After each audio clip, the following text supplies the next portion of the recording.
현석 집사님하고 정상희 집사님 잘 우리 교회에 적응해 나가셔서 참 감사합니다. 네. 참 우리 교회 참 좋은 교회인데 말이죠, 그죠? 파리만 안 날라들리면 참 좋은 교회인데 파리가 날라들려. 제가 좋은 교회라고 말하는 관점은 사람마다 관점이 다 다르겠죠. 저는 우리 교회가 가지고 있는 순수성을 보고 좋은 교회라고 그러는 겁니다. 교회가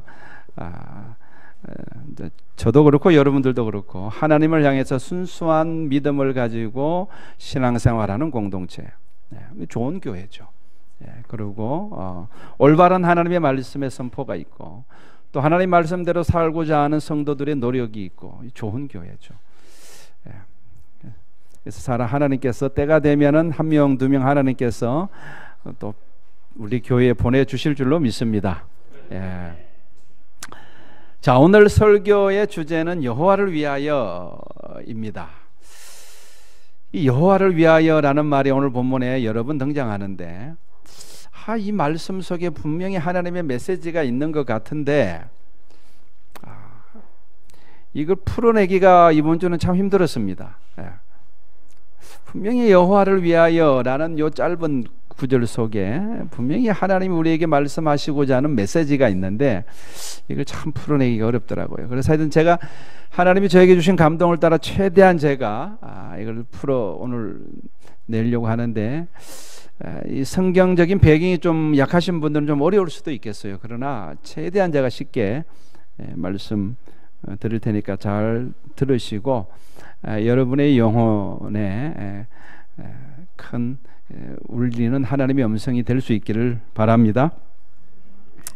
자, 우리가 이제 역대상을 마무리했죠, 그죠? 역대상을 마무리했는데 역대상을 마무리하기 전에 오늘 우리가 읽은 이 본문 이 부분은 제가 꼭 좀 다루고 넘어가야겠다는 성령의 감동이 있었습니다.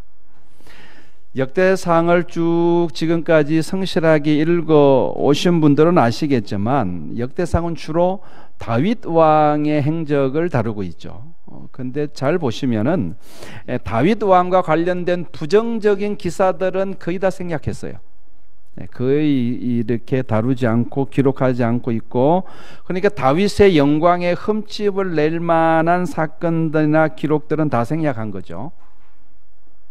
그런데 딱 한 가지 사건, 그러니까 다윗이 인구조사를 하여서 하나님께 범죄한 사건은 오늘 본문에 기록하고 있어요. 다윗과 관련된 부정적인 기사는 요거 딱 하나예요. 역대상에 기록된 것 중에 그만큼 중요하다는 이야기겠죠, 그죠? 이번 사건이 우리 사람의 관점에서 볼 때는 별로 중요하지 않을지 몰라도 적어도 하나님이 보시는 관점에서는 이것이 사건이 굉장히 중요하기 때문에 다윗의 다른 모든 실책들은 다 생략하더라도 요거는 기록해야 되겠다. 그래서 요 기록되어 있는 겁니다. 이 사건이 왜 중요하냐 그러면은 다윗이 여호와를 위하여 제단을 쌓게 되는 사건이기 때문에 중요합니다. 이것은 철저하게 하나님의 관점이에요. 여러분, 인간적인 관점, 인간의 관점에서 보면요, 사실 다윗이 인구조사를 한 것이 그렇게 큰 죄가 되지는 않습니다. 뭐 왕이 자기 왕국의 인구조사 얼마든지 할 수 있죠. 뭐 세금도 거둬야 되고 얼마든지 세수가 나오는지 그걸 알기 위해서 거둘 수도 있고, 그리고 자기 왕국을 지키는 이렇게 군사력이 어느 정도 되는지 뭐 파악하기 위해서 얼마든지 인구조사할 수 있죠. 그러니까 인간적인 관점에서는 이게 죄가 되지가 않아요. 오히려 이 일로 말미암아 7만 명이나 죽이신 하나님이 더 이해가 안 되는 거예요. 하나님이 지금 너무하시는 거 아니냐. 그러니까 인간적인 관점에서는 그렇게 생각할 수 있는 사건입니다. 그리고 다윗이 밧세바를 범하고 그 남편 우리아를 살해한 것이 인간적인 관점에서 보면 훨씬 더 중대한 범죄이고 훨씬 더 비중 있게 다뤄야 할 것 같습니다. 우리 사람들의 관점에 의하면은. 뿐만 아니라 다윗이 적군에게 자신의 몸을 의탁한 사건들이나 그리고 다윗 때문에 노베 제사장들이 몰살당한 사건 등이 인간적인 관점에서 보면 훨씬 더 중요하게 다루어져야 될, 그래서 이런 것들 꼭 기록되어야 될 사건처럼 보이는데 근데 이상하게 역대기는 그런 모든 다윗의 실책들은 싹 다 생략하고 기록하지 않고 오직 다윗이 인구조사한 사건, 그리고 우리 인간들의 관점에서 봤을 때는 별로 중요하게 여겨지지 않는 것 같은데, 근데 이상하게 역대기는 이 사건만 다루고 있단 말이에요. 부정적인 사건들 중에. 그러면 우리는 퀘스천 마크를 가져봐야 하는 거예요. 왜 그럴까? 다른 모든 어떤 이렇게 다윗의 실책들과 이 인구조사 사건이 차이점이 뭐냐? 다른 실책들에는요, 좀 쭉 읽어보시면 다윗이 하나님을 위하여 여호와를 위하여 제단을 쌓았더라라는 말이 없어요. 근데 오직 이 사건만이 여호와를 위하여 제단을 쌓음으로써 문제가 해결되었어요.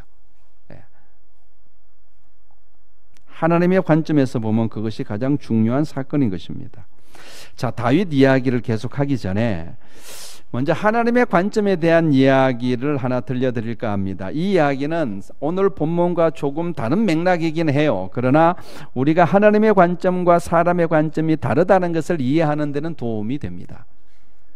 어느 목사님의 간증입니다. 한번 들어보세요. 나의 아버지는 고신교단에서 목회하시던 목사님으로 정말 경건하신 분이셨다. 그리고 교회를 전심으로 사랑하셨다. 조그만 개척교회의 담임 목사였는데 교회를 위해서 40일 동안 금식 기도를 하시다가 그만 17일째 되던 날 하나님의 부르심을 받고 세상을 떠나셨다. 당시 나는 하나님을 이해할 수 없었다. 교회를 위해서 금식하며 기도하는데 교회를 불같이 일으켜 세워주시지는 않으시고 그 담임 목사를 데려가시면 어떻게 하자는 것인지 하나님이 원망스러웠다. 근데 목사님이 당시 이런 심경을 이야기하는데, 근데 그 당시 가장 이해하기 힘들었던 분은 하나님도 아니고 아버지도 아니고 자기 어머니였다고 말합니다. 목사인 남편이 그토록 싸늘한 시신이 되어서 돌아왔는데 보통 사람들 같으면은 목사이라는 직분에 대한 회의감이 들지 않겠어요?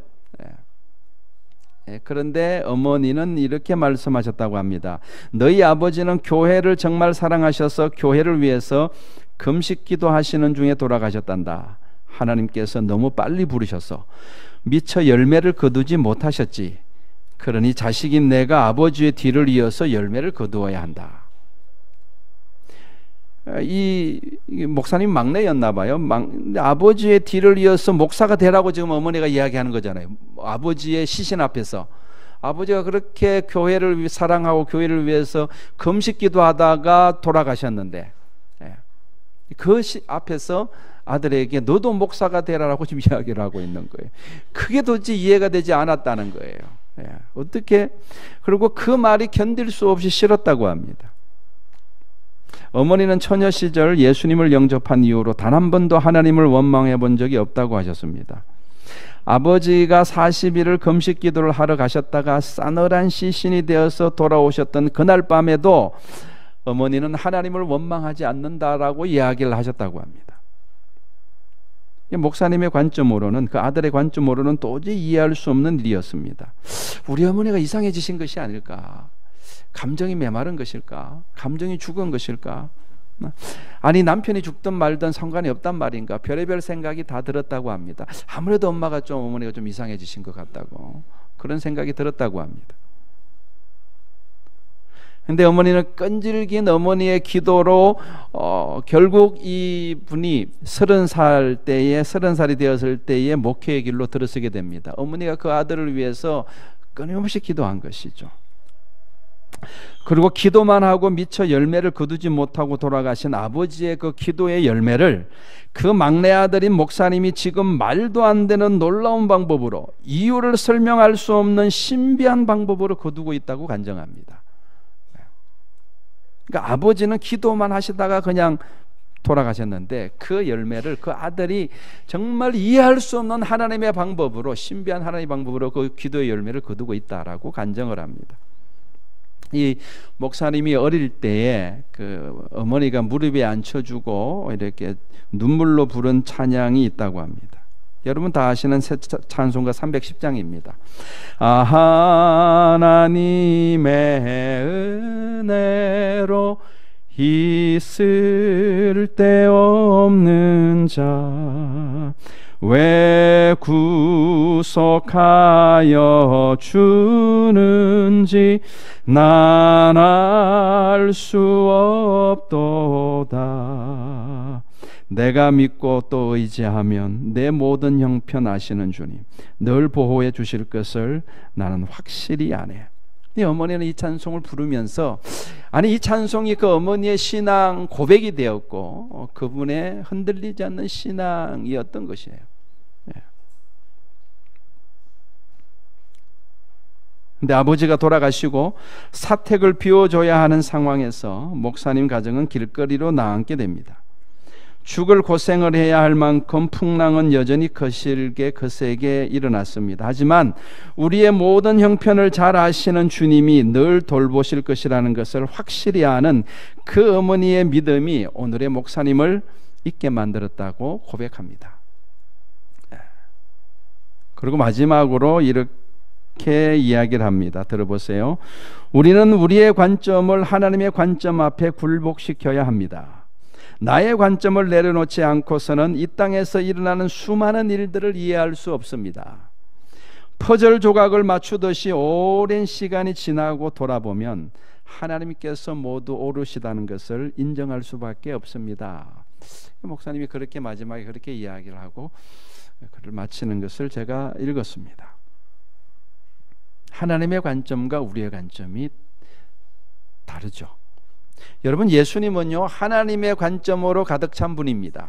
그래서 예수님은 철저하게 하나님의 관점에서 사셨고 모든 말씀도 하나님의 관점에서 하신 말씀이에요. 그래서 우리가 하나님의 관점을 배우지 못하면 예수님 말씀을 이해하기 어렵습니다. 우리는 그 하나님의 관점을 배워가야 합니다. 그것이 제자의 길인 줄로 믿습니다. 자, 그럼 다시 다윗 이야기로 돌아가겠습니다. 오늘 본문에 나오는 다윗 이야기는 역대기가 보여주는 하나님의 관점에 대해서 우리에게 큰 깨달음을 줍니다. 자, 오늘 본문 18절을 보시면 범죄한 다윗에게 말씀하시기를 여부스 사람 오르난의 타작마당에서 여호와를 위하여 제단을 쌓으라 라고 하시죠. 여러분, 우리가 상식적으로 생각하기에는 다윗이 제단을 쌓는 이유가 뭡니까? 다윗의 죄를 사하기 위함이죠. 그래서 제단을 쌓는 거잖아요. 그러면은 제단을 쌓는 것은 여호와를 위하여가 아니라 다윗을 위하여라고 해야 맞는 거 아닌가요? 그게 맞죠. 그죠? 그런데 하나님은 여호와를 위하여 제단을 쌓으라 라고 말씀하십니다. 그래서 제가 의구심이 일어나가지고 창세기부터 말라기까지 구약 성경 전체를 이렇게 여호와를 위하여라는 말이 어디에 나오나를 다 살펴봤습니다. 여호와를 위하여라는 문구가 어디에 나오는가 콩고든 사전을 통해 다 샅샅이 뒤져봤어요. 근데 놀랍게도 여호와를 위하여라는 말은 거의 대부분 다 어디에 쓰이는 말이냐면은 제단을 쌓을 때나 제사를 드릴 때 그 앞에 나오는 문구였어요. 아브라함이 여호와를 위하여 제단을 쌓았더라. 여호수아가 여호와를 위하여 제단을 쌓았더라. 기드온이 여호와를 위하여 제단을 쌓았더라. 사무엘이 여호와를 위하여 제단을 쌓았더라. 그 앞에 항상 그 앞에 이렇게 나와요. 다른 데는 거의 사용되지 않아요. 딱 한 군데 있는데 여호와를 위하여 여호와의 절기를 드려라. 그거 하나 예외적으로 나오고 거의 다른 데는 여호와를 위하여라는 말이 쓰여지지 않고 있더라고요. 여기서 우리는 중요한 하나님의 관점을 발견할 수 있습니다. 다윗의 인구조사 사건이 왜 중요하냐? 이 사건으로 말미암아 7만 명이라는 사람들이 죽었기 때문에 중요한 것이 아니라 이 사건으로 인해서 여호와를 위하여 제단을 쌓고 여호와께 제사를 드리게 되었기 때문에 중요합니다. 여러분, 제단을 쌓거나 제사를 드리는 것은 그것은 목적이 뭐냐 그러면은 제단을 쌓는다, 제사를 드리는 목적은 하나님과의 관계를 회복하기 위함입니다. 또는 하나님과의 관계를 재확인하기 위해서 제단을 쌓는 거예요. 그러니까 제사를 통해서 나는 하나님의 자녀임이 회복되고 확인되는 겁니다. 이게 중요한 거예요. 제사를 통해서 뭐가 확인된다고요? 나는 하나님의 자녀다라는 것이, 내가 하나님의 자녀라는 것이, 자녀임이 회복되어지고 확인되어지는 겁니다. 그게 제사를 드리는 그 자리입니다. 아브라함이 여호와를 위하여 제단을 쌓고 여호와 하나님과의 관계를 재확인한 것입니다. 요수아가 여호와를 위하여 제단을 쌓고 여호와 하나님과 이스라엘과의 관계를 재확인한 것입니다. 기드온이 여호와를 위하여 제단을 쌓고 그것을 여호와 샬롬이라고 불렀는데, 그것은 하나님과의 화평의 관계를 재확인하는 겁니다. 그리고 사무엘이 여호와를 위하여 제단을 쌓고, 그리고 미스바 대각성 후에 이스라엘 백성과 하나님과의 관계를 재확인하는 겁니다. 다윗이 여호와를 위하여 제단을 쌓고 뒤틀린 하나님과의 관계, 인구조사로 인해서 뒤틀린 하나님과의 관계를 회복하는 겁니다. 그리고 다시 하나님과의 관계를 재확인하는 거예요. 그게 제단을 쌓는 이유입니다. 그것이 하나님에게 있어 가장 중요한 관심사이고 하나님이 이 세상에서 하시는 가장 중요한 일인 것입니다. 아멘. 이 하나님의 관점을 역대기는 우리에게 보여주는 거예요. 하나님에게 있어서 가장 중요한 관심사가 뭐라고요? 하나님과 우리와의 관계가 회복되어지는 거예요. 제단을 쌓음으로 말미암아 그것을 확인하는 거예요. 그래서 제단을 쌓고 제사를 드리는 것이 여호와를 위하는 것이 되는 것입니다. 다윗의 인구조사 사건은 하나님과의 관계가 깨질 만큼 중대한 범죄였던 것입니다. 그래서 그것은 하나님께 제사를 드림으로 하나님과 관계를 회복해야 했던 것이에요. 자, 26절을 보시기 바랍니다. 26절 같이 읽겠습니다. 26절 시작.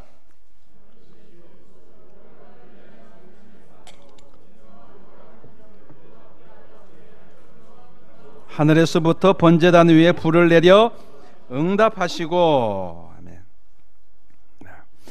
이것은 예수 그리스도께서 십자가 위에서 자기 자신을 번제와 화목제로 드림으로 우리와 하나님의 관계가 회복되어지는 것을, 사건을 미리 보여주는 거예요. 그래서 이 사건이 중요한 거예요. 이 사건이 중요한 것입니다. 여기서 우리는 예수 그리스도의 그림자를 보는 거예요. 그리고 그렇게 하나님과의 관계가 회복된 사람들에게 하늘에서 성령이 불같이 임하시고 영원히 하나님의 심판과 저주가 물러가는 것을 미리 보여주고 있는 거예요. 이것이 가장 중요합니다. 이것이 가장 중요하다고 지금 역대기가 말하고 있는 거예요. 그래서 이것만 기록하고 있는 거예요. 여러분, 우리 일생에 수많은 사건들이 일어나죠. 근데 그 모든 것들은 다 인간들을 위한 것들이고 다 잊혀져 갈 것들입니다. 그런데 하나님 앞에서 영원히 잊혀지지 않는 사건이 하나 있어요. 여러분, 우리의 일상들은 다 잊혀져 갈 것입니다. 우리에게도 잊혀져 갈 것이고 다른 사람들에도 잊혀져 갈 것이고, 근데 영원히 하나님 앞에서 잊혀지지 않는 사건 하나가 있어요. 그것이 뭐냐면 바로 예수 그리스도의 화목제사로 인해서 내가 하나님의 자녀가 되었다는 사실, 이것은 하나님 앞에서 잊혀지지 않는 거예요. 예수 그리스도가 자신의 몸으로 번제를 하나님 앞에 드리고, 그리고 여호와를 위하여 자기 몸을 번제로 드리고 화목제로 드림으로 말미암아 내가 하나님의 자녀가 되었다는 그 사실, 이것은 잊혀지지 않는 거예요. 이게 가장 중요한 거예요. 이것이 하나님의 관점입니다. 이것이 바로 역대기에서 다윗을 칭송하면서도 유일하게 다윗의 인구조사 사건만은 빠뜨리지 않고 기록하는 이유인 것입니다. 저는 여러분들이 하나님의 관점으로 사시기를 간절히 바랍니다. 하나님의 관점에서 보면요, 가장 중요한 것은 나와 하나님과의 관계입니다. 아니, 엄밀하게 말하면요, 하나님의 관점에서 보면 그건 많이 중요합니다. 엄밀하게 말하면 하나님에게 중요한 것은 그건 많이 중요합니다. 나는 하나님을 믿는가? 나는 예수 그리스도를 나의 주인으로 영접하고 그 말씀을 따르고 있는가? 나는 지금 성령의 인도하심을 따라 살아가는가? 한마디로 말하면 나는 하나님의 자녀인가? 이것이 가장 중요하다는 겁니다. 우리가 하나님 앞에 나와 예배드리는 것은 매주일 그것을 확인하는 것입니다. 나는 하나님의 자녀인가? 나와 하나님의 관계는 확실한가? 그것이 확인되어져야 합니다. 그래야 예배를 통해서 하늘에서 불이 임합니다. 그때 우리의 삶 가운데 임한 저주가 멈추고 심판이 멈추는 것입니다. 그리고 하나님의 회복이 시작되는 줄로 믿으시기를 바랍니다. 그래서 예배는 나를 위해서 드려져서는 안 됩니다. 나의 축복을 위하여, 나의 행복을 위하여, 나의 만족을 위하여 드려지는 것이 예배가 아닙니다. 예배는 여호와 하나님을 위하여 드려지는 것입니다. 예배는 하나님께서, 잘 들으세요, 예배는 하나님께서 잃어버린 자녀를 되찾는 하나님을 위한 자리입니다. 그것이 핵심이에요. 그래서 우리는 예배를 드릴 때 예수 그리스도의 이름으로 나아오는 거예요. 예수 그리스도께서 우리를 위해서 피 흘리신 그 피 흘리심을 의지하고, 예수 그리스도께서 하나님을 위하여 드린 번제와 화목제를 의지해서 우리가 하나님 앞에 나아오는 겁니다. 그리고 하나님, 우리의 예배를 받으시옵소서. 나는 당신의 자녀입니다. 이것을 확인하는 자리가 예배의 자리인 줄로 믿습니다. 그런 영적인 교통이 없이 다만 예배 분위기가 만족스럽고 말씀이 은혜스럽고 성도들과의 교제가 좋아서 오늘 예배 잘 드렸다고 한다면은 예배 헛드린 것일 수 있습니다. 그것은 나를 위하여 드린 예배죠. 하늘에서 불이 내려오지 않습니다. 핵심은요, 나는 하나님의 자녀다라는 것이 확인되어져야 됩니다. 내가 하나님을 믿고 있음이 확인되어져야 합니다. 내가 하나님을 사랑하고 있음이 확인되어져야 합니다. 예수 그리스도가 나의 주인이시고 나는 그분의 말씀을 따르고 있음이 확인되어야 합니다. 그것이 예배인 줄로 믿습니다. 예배는 하나님께서 당신의 잃어버린 자녀를 되찾는 하나님을 위한 자리입니다.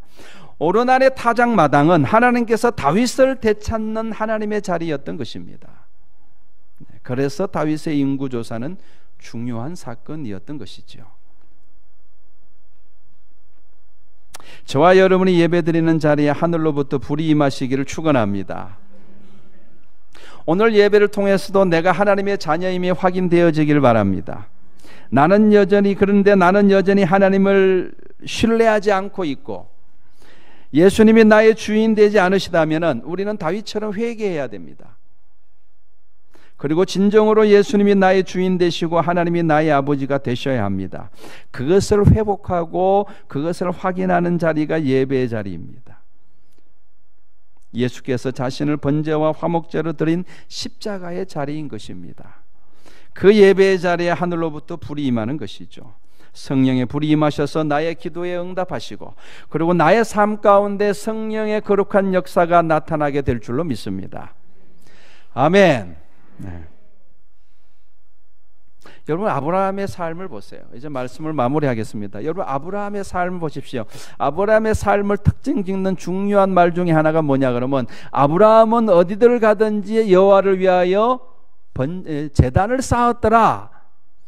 이게 아브라함의 삶의 특징 짓는 중요한 요소입니다. 그럼 아브라함은 어디를 가든지 여호와를 위하여 제단을 쌓았더라 라고 말합니다. 그것은 그가 하나님과의 관계를 확인하는 자리였던 것입니다. 나는 당신의 자녀입니다. 아브라함이 그렇게 고백하는 거예요. 제단을 쌓으면서 나는 당신의 자녀입니다. 나는 당신을 신뢰하며 당신이 가라 하는 곳은 어디든지 가겠습니다. 가는 곳마다 번제단을 쌓았다는 것은 그것을 하나님께 아뢰는 거예요.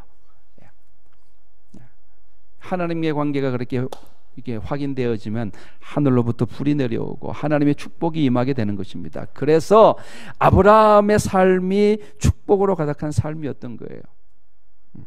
여러분, 복을 쫓지 마시고 하나님과의 관계를 쫓으시기를 바랍니다. 나는 하나님의 자녀인가? 나는 하나님을 변함없이 신뢰하고 주 예수 그리스도를 따르고 믿는가?